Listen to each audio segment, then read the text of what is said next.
Ya, lantas sejauh mana gencatan senjata akan berdampak pada perekonomian dunia dan apakah gencatan senjata akan berujung pada perdamaian? Kita bahas bersama Guru Besar Hukum Internasional UI Hikmahanto Juwana dan Kepala Pusat Ekonomi Makro dan Keuangan Indef M. Rizal Taufikur Rahman. Selamat sore, Prof. Selamat sore, Mas Rizal. Selamat sore, Ilona. Ya, kita mulai dulu dari kesepakatan gencatan senjata. Ini akan berdampak seperti apa kepada dunia, Prof. Hikmah?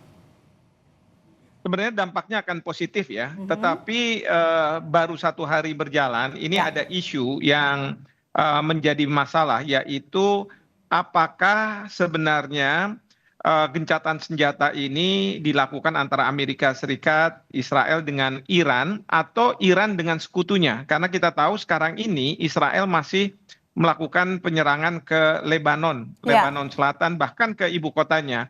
Banyak pihak yang mengatakan bahwa jangan-jangan Israel ini tidak menghendaki Amerika Serikat menghentikan serangan ke Iran. Karena apa? Tujuan dari Israel itu belum tercapai, yaitu mengganti rezim dari mullah ke sistem kerajaan di mana Reza Pahlavi yang diharapkan menjadi pemimpin di Iran. Nah, masalahnya adalah apakah di dalam 10 poin yang disampaikan oleh pihak Iran itu termasuk larangan untuk menyerang Iran dan sekutunya atau hanya Iran saja? Karena kalau dalam 10 proposal poin yang disampaikan oleh Iran, salah satunya penghentian perang di semua front, termasuk melawan perlawanan Islam yang heroik di Lebanon. Artinya kan poin ini sudah ada, Amerika Serikat menyetujui, tapi rekannya Israel tidak terima dan tetap mengecualikan Lebanon. Ada apa ini? Masih satu geng atau enggak?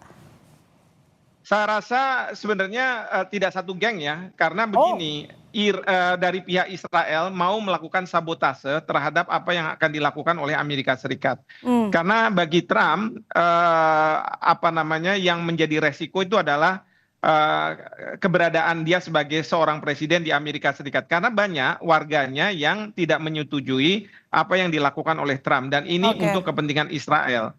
Kalau misalnya ternyata Amerika Serikat masih menyerang Iran, ini rakyatnya akan tidak percaya pada Trump bahwa perang ini sebenarnya perang untuk Israel, bukan untuk Amerika Serikat. Nah, oleh karena itu saya mengatakan bahwa ini akan ada semacam sabotase oleh pihak Israel dengan harapan Amerika Serikat akan melancarkan lagi setelah 2 minggu atau bahkan lebih cepat serangan kepada Iran. Karena saat sekarang, karena adanya serangan dari Israel ke Lebanon, Selat Hormuz kelihatannya ditutup lagi oleh pihak Iran, gitu ya. Iya, benar.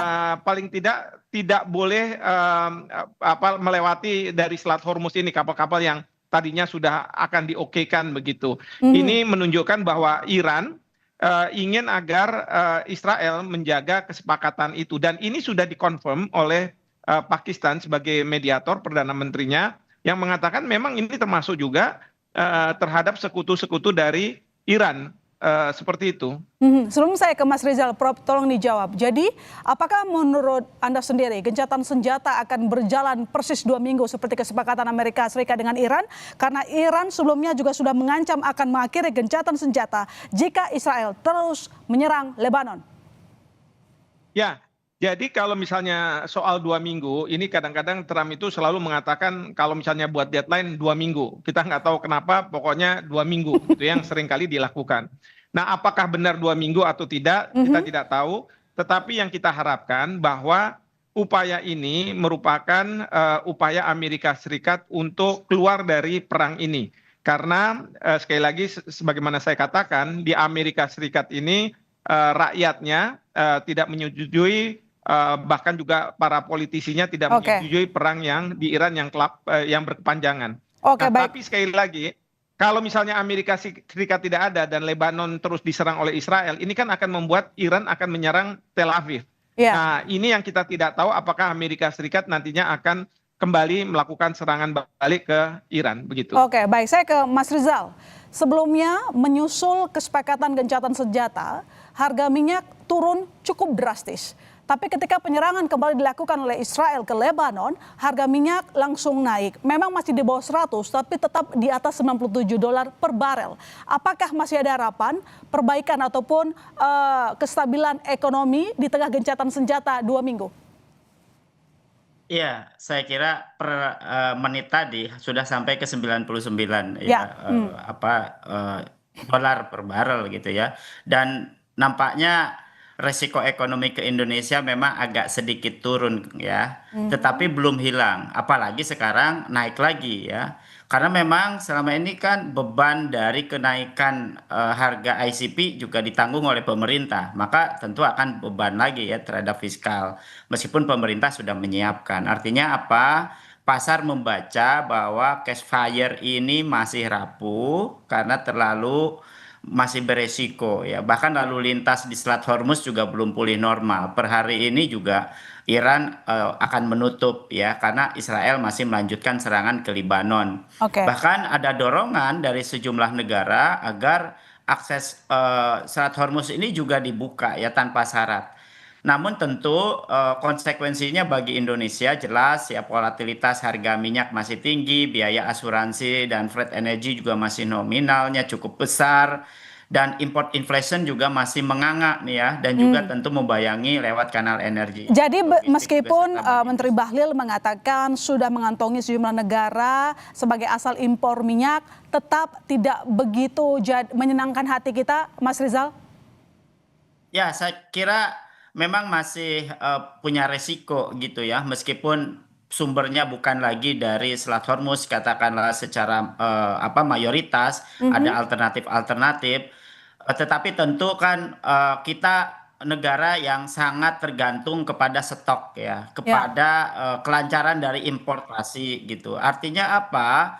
Meskipun katakanlah gencatan senjata ini masih memberi ruang bernafas, tapi belum memberi rasa aman ya, karena pemerintah juga kan kisaran ya hampir 10 sampai 14 hari ini kan bukan sebuah euforia, tapi justru challenging untuk mengunci pasokan, kemudian juga mempertebal buffer energi dan mengurangi ketergantungan pada respon darurat. Saya kira itu.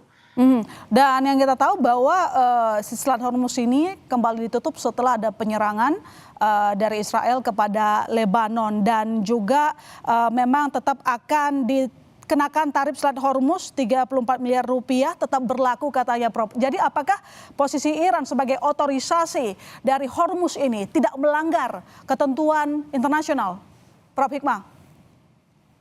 Jadi begini, kalau kita bicara terkait dengan ketentuan internasional, hukum internasional, maka hukum internasional itu dibagi dua, dalam keadaan damai dan dalam keadaan perang.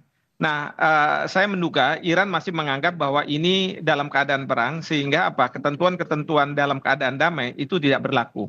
Oleh karena itu, Iran sekarang ini dalam posisi ingin mengendalikan Selat Hormuz karena ini menjadi kunci bagi dia untuk bisa menghalau serangan dari Amerika maupun Israel, dan untuk bisa bertahan begitu.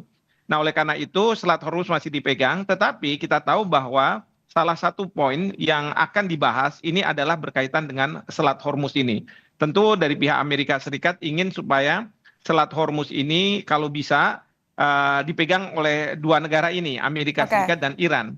Tapi mungkin juga nanti kesepakatannya adalah dua negara ini akan memegang, tapi dia akan menunjuk otorita yang mengatur sehingga bisa dilakukan secara bebas, tetapi dengan catatan ada ketentuan-ketentuan, persyaratan-persyaratan yang harus dipatuhi untuk kepentingan dua negara ini, terutama dalam pengenaan tarif ya, karena saya yakin Iran minta ada kompensasi dari Amerika Serikat dari perang ini, tapi Amerika Serikat tidak mau mengeluarkan uang, maka uang itu harusnya dari mungkin tarif. Saya tidak tahu, tapi arrangementnya mungkin seperti apa saya tidak tahu, belum tahu. Tapi pertanyaan berikutnya, Mas Rizal, apakah Iran mau berbagi Selat Hormuz karena selama ini Hormuz menjadi senjata strategis dalam menyerang atau membalas Amerika Serikat? Nanti dijawab. Kami silakan kembali saudara, tetap di Sapa Indonesia Malam.